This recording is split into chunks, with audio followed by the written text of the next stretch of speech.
Feel అవుతున్నా. ఏం feel అవుతున్నాను? దంపత్యం, తోడు, నీడ, సేమ్ టైం గూడు, నీడ, ఇల్లు, పక్షులు గూడు కట్టుకుని నేను మనిషినై ఉండి ఎందుకు నేను పెళ్లి చేసుకోలేదు, ఎందుకు నేను ఇల్లు కట్టుకోలేదు అని చాలా పశ్చాత్తాపడ్డాను. సింపుల్ గా ఉంటున్నాను, నేను కారు కొనుక్కోలేదు, ఆటో ఎక్కుతాను, ఇది ట్రాష్. నాకులా ఎవరు ఉండొద్దు, నా ఫీలింగ్స్ మీరు ఎవరికి రావద్దు. కానీ మీరందరూ కూడా తగిన టైంలో పెళ్లి చేసుకుని హ్యాపీగా ఉండండి, సంపాదించండి. ఆర్ నారాయణమూర్తి ఈ పేరు తెలియని ప్రేక్షకులు ఉండరు. సినిమా ఇండస్ట్రీలో తనకంటూ ఒక సపరేట్ స్టైల్ ఉంది. కెమెరా ముందు వెనకాల ఒకేలా ఉండే వ్యక్తి ఆర్ నారాయణమూర్తి. మొదటి నుండి విప్లవాత్మకమైన సినిమాలు చేస్తూ జనాన్ని మెప్పించి పీపుల్ స్టార్గా గుర్తింపు తెచ్చుకున్న ఆర్ నారాయణమూర్తి తాజాగా అతను పెళ్లిపై చేసిన వ్యాఖ్యలు వింటే పెళ్ళెందుకు పిల్లలెందుకు అనే పెళ్లిగాని ప్రసాదమ్మలు అర్జెంటుగా పెళ్లిపీటలు ఎక్కడానికి రెడీ అయిపోతారు. అలా తను మాట్లాడుతూ తను రూమ్లో ఒంటరిగా కూర్చొని ఉన్నప్పుడల్లా తనెందుకు పెళ్లి చేసుకోలేదని, ఎందుకు ఇల్లు కట్టుకోలేదని, కారు ఎందుకు తీసుకోలేదని ఫీల్ అవుతూ ఉంటాడని, అలాగే తనకి ఒక మంచి తోడు ఉంటే ఎంత బాగుండేదో అనుకుంటున్నప్పుడే తన ఇంటి ముందు 2 పక్షులు ఎగురుకుంటూ గూటికి వెళ్ళాయని, అంటే జీవరాశుల్లో ప్రకృతి ధర్మం ఉందని, దాంపత్యం అనేది ఎంత ముఖ్యమో, కూడు గూడ నీడ ప్రతి జీవరాశికి అవసరమని, తను వయసులో ఉన్నప్పుడు తోడు గురించి ఆలోచించలేదు కానీ వయసు పైబడడంతో ఎందుకు ఇలా మిగిలిపోయానని ప్రతిరోజు పశ్చాత్తాప పడుతున్నానని, అందుకే నేను కోరేది ఒకటే, ఏ వయసులో జరగాల్సిన ముచ్చట ఆ వయసులో జరగాలి. పెళ్లి వయసు రాగానే పెళ్లి చేసుకుని హ్యాపీగా ఉండండి, కుటుంబ నియంత్రణ వద్దు, హ్యాపీగా పిల్లల్ని కనండి, ఇల్లు కట్టుకుని లైఫ్ని ఎంజాయ్ చేయండి అంటూ అందరూ తనని పెళ్లి ఇల్లు కారు లేకుండా సింపుల్గా లైఫ్ని లీడ్ చేస్తున్నారు అని అంటారని, ఆ మాటలన్నీ ట్రాష్ అని, ఎవరు కూడా తన లైఫ్ని ఇన్స్పిరేషన్గా తీసుకోకూడదని, పెళ్లి చేసుకోకుండా సింగిల్గా ఉండకండి అంటూ నారాయణమూర్తి ఎమోషనల్ అవడంతో ఇతని వ్యాఖ్యలు ఇప్పుడు అన్ని చోట్ల హల్చల్ అవుతున్నాయి. అసలు నారాయణమూర్తి 71 ఏళ్ల వయసులో ఇంతలా బాధపడుతూ అప్పట్లో ఎందుకు పెళ్లి చేసుకోలేదు? తల్లిదండ్రుల వల్లే తన జీవితం నాశనమైందా? జూనియర్ ఆర్టిస్ట్ నుండి స్టార్ హీరోగా ఎలా ఎదిగాడు? నారాయణమూర్తి నెట్వర్త్ ఎంత అని నమ్మలేని నిజాలను ఈ వీడియోలో చెప్పడానికి నేను ప్రయత్నిస్తాను. వీడియో చాలా ఇంట్రెస్టింగ్ గా ఉంటుంది, స్కిప్ చేయకుండా చివరి వరకు తప్పకుండా చూడండి. Reddy Narayanamurthy alias R Narayanamurthy. ఇతను 1954 డిసెంబర్ 31న ఆంధ్రప్రదేశ్లోని మల్లంపేటలో ఒక మధ్యతరగతి కుటుంబంలో జన్మించారు. తండ్రి రెడ్డి చిన్నయ్య నాయుడు, తల్లి చిట్టమ్మ. ఇతనికి 3 అన్నదమ్ములు, 3 అక్క చెల్లెలు కూడా ఉన్నారు. ఇక మూర్తి గారి తండ్రి వ్యవసాయం చేసుకుంటూ కుటుంబాన్ని పోషిస్తే తల్లి కూడా భర్తకి చేదోడు వాదోడుగా ఉండేది. అలా నారాయణమూర్తి తన స్కూలింగ్ని రౌతులపూడి ప్రాథమిక పాఠశాలలో చదివారు. ఆదివాసీలు దళితులపై జరిగే అన్యాయాల్ని చూసి పెరగడంతో వారి గురించి తరచూ బాధపడుతూ ఉండేవారు.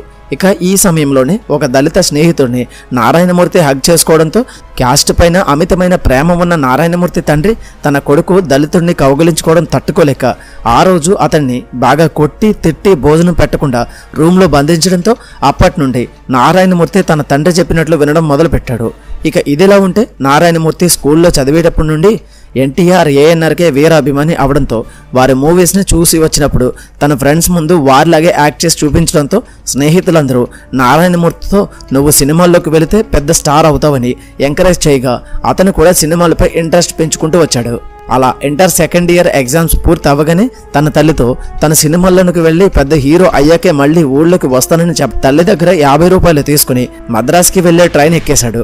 ఇక అలా మద్రాసులో దిగాక నేరుగా ఎన్టీఆర్ గారి ఇంటి దగ్గరికి వెళ్ళగా అలా 2 రోజులు వెయిట్ చేసినా ఎటువంటి ప్రయోజనం లేకపోవడంతో ఏఎన్ఆర్ గారి ఇంటి దగ్గరికి వెళ్ళగా వాచ్మెన్ అక్కడి నుండి గెంటేయడంతో నారాయణమూర్తి తను ఎలాగైనా హీరో అయ్యాకే తిరిగి ఊరికి వెళ్లాలని ఫుట్పాత్ పైన పడుకుంటూ కొన్ని రోజుల కాలం గడపగా తను తెచ్చిన డబ్బులు కూడా అయిపోయాయి.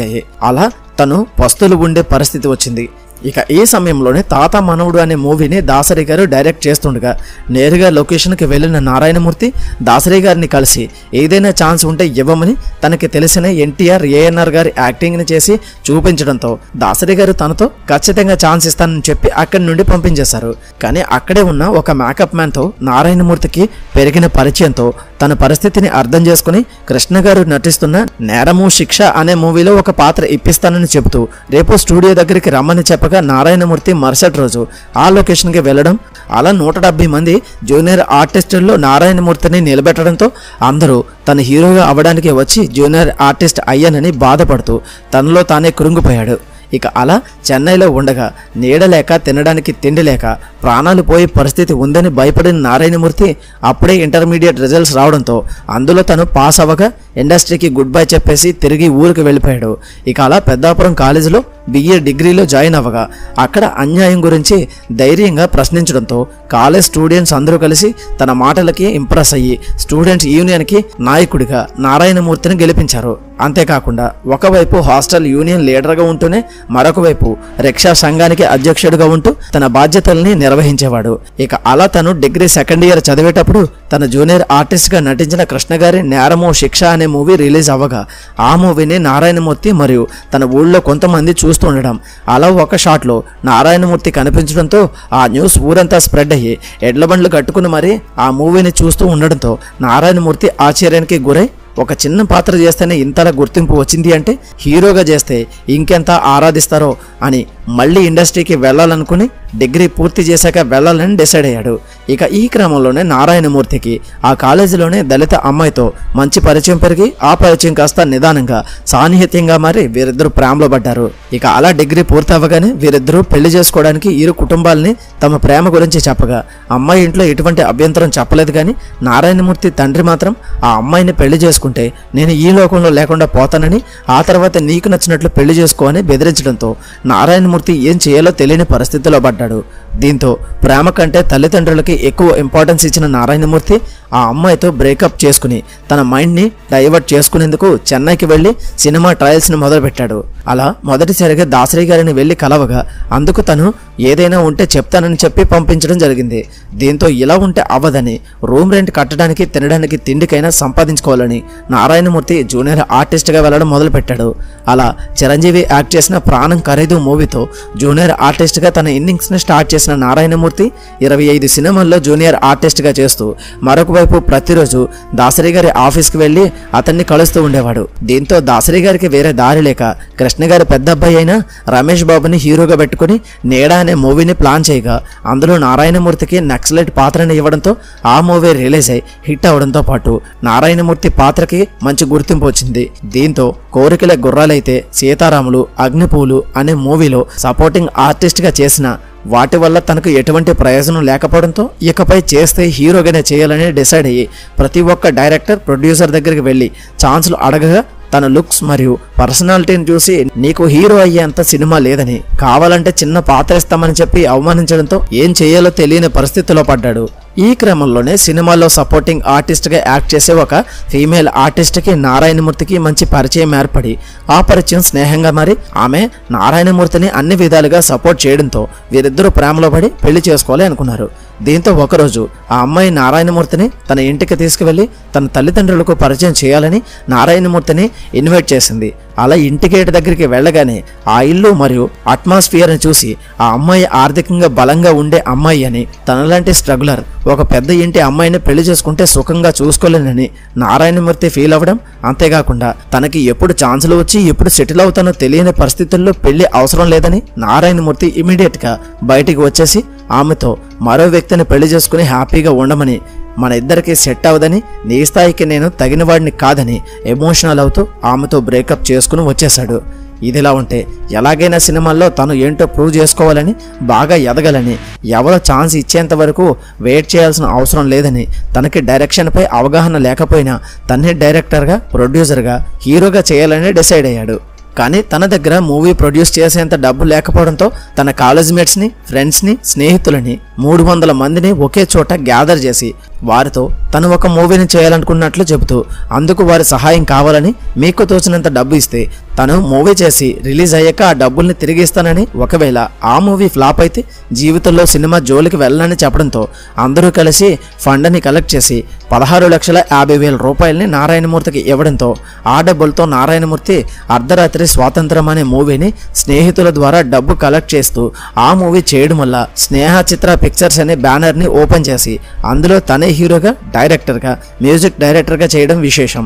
ఇక ఆ మూవీలో గిరిజన ప్రజలు తమ బ్రతుకులు బాగు చేసుకోవడానికి ఏ విధంగా పోరాటం చేశారనే దానిపైన మూవీ చేయగా అందులో నారాయణమూర్తి నక్సలైట్గా చేయడం జరిగింది. ఇక ఈ మూవీ 1986లో రిలీజ్ అయి సూపర్ డూపర్ హిట్ అవడంతో నారాయణమూర్తి ఓవర్ నైట్ స్టార్ అయ్యాడు. అలా ఆ తర్వాత ఆలోచించండి, భూ పోరాటం, అడవి దివిటీలు, స్వాతంత్ర భారతం, లాల్ సలం, దండోరా, ఎర్ర సైన్యం, చీమల దండు అని ప్రజలపై జరిగే దోపిడీలు, పోలీసులు, రాజకీయ అవినీతి, నక్సలైట్ల పోరాటంపై సినిమాలు తీసి ఒక స్టేజ్ వరకు సక్సెస్ఫుల్ హీరోగా ఉన్న నారాయణమూర్తి దళం మూవీ తర్వాత తను చేసిన అన్ని మూవీస్ ఫ్లాప్ అవడంతో మళ్ళీ ఎలాగైనా కంబ్యాక్ ఇవ్వాలని అప్పు చేసి మరి 15 మూవీస్ వరకు చేయగా అన్ని movies back to back release అయ్యి ఫ్లాప్ అవడంతో ఏం చేయాలో తెలియని పరిస్థితుల్లో పడ్డాడు.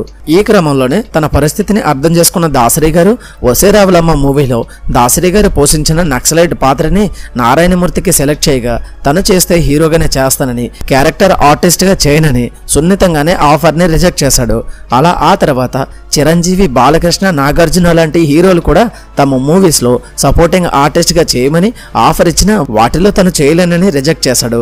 అలా సంపాదించిన సినిమాలతోనే పోగొట్టుకున్న సినిమాలతోనే అనే మనస్తత్వం కలిగి ఉన్న నారాయణమూర్తి ఆ తర్వాత ఊరు మనదిర అనే మూవీతో మళ్ళీ సక్సెస్ ట్రాక్ లోనికి వచ్చిన అప్పటికే ఇలాంటి విప్లవాత్మకమైన సినిమాల్ని స్టార్ హీరోలు, హీరోయిన్లు చేయడంతో అందరూ నారాయణమూర్తి సినిమా చూసేందుకు ఇంట్రెస్ట్ చూపించక మరియు థియేటర్స్ దొరకక ఆ మూవీస్ ఆడని పరిస్థితి వచ్చింది. ఇక నారాయణమూర్తి ఇండస్ట్రీకి వచ్చి 40 ఏళ్లు అవగా 38 సినిమాల్లో హీరోగా నటిస్తూ అలా వచ్చిన ప్రాఫిట్స్తో తన ఊళ్ళో 2 కోట్లు ఖర్చు పెట్టి ఒక స్కూల్ని, హాస్పిటల్ని కట్టించగా తనకున్న 10 ఎకరాల భూమిని కూడా ఊరు అభివృద్ధి కోసమే ఇచ్చేసి తను మాత్రం ఇప్పటికీ హైదరాబాద్లో ఒక చిన్న రెంట్ హౌస్లోనే ఉంటూ సింగిల్గా సతమతం అవుతున్నాడు. ఇదిలా ఉంటే ఒకసారి నారాయణమూర్తికి హార్ట్ అటాక్ రావడంతో ఇమీడియట్గా తనని హాస్పిటల్లో చేర్పించడం, తనకి బైపాస్ సర్జరీ చేయడంతో ప్రాణాపాయాలతో బ్రతికి బయటపడ్డాడు.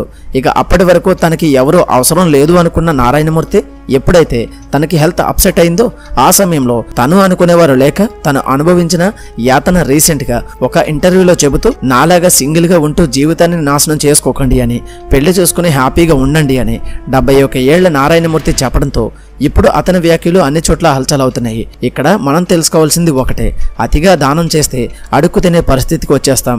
అలాగే ఛాన్స్ వచ్చినప్పుడు వాటిని చిన్నదా పెద్దదాన్ని చూడకుండా యూజ్ చేసుకోవాలి. అలా కాకుండా కాలదనితే పరిస్థితి అడుక్కు తినే పరిస్థితి అయిపోతుంది. అలాగే రేపటి గురించి భయపడి ఈ రోజే ఆగిపోతే జీవితం నాశనం తప్పదు. మరి ఫైనల్గా తోడులేని జీవితం యుక్త వయసులో బాగానే ఉంటుంది, కానీ ఆ యుక్త వయసు దాటగా తెలుస్తుంది తోడు లేకపోతే ఎంత కష్టమో. మరి మీ అభిప్రాయం ఏంటి? ఈ వీడియోకి ఇంతే. ఈ వీడియో కనుక మీకు నచ్చినట్లయితే తప్పకుండా లైక్ చేయండి. అలాగే మరిన్ని మంచి వీడియోస్ కోసం ఛానల్ని సబ్స్క్రైబ్ చేసుకుని పక్కన ఉన్న బెల్ ఐకాన్ ఆల్లో పెట్టుకోండి. మళ్ళీ మరొక మంచి వీడియోతో కలుద్దాం. Until then thank you.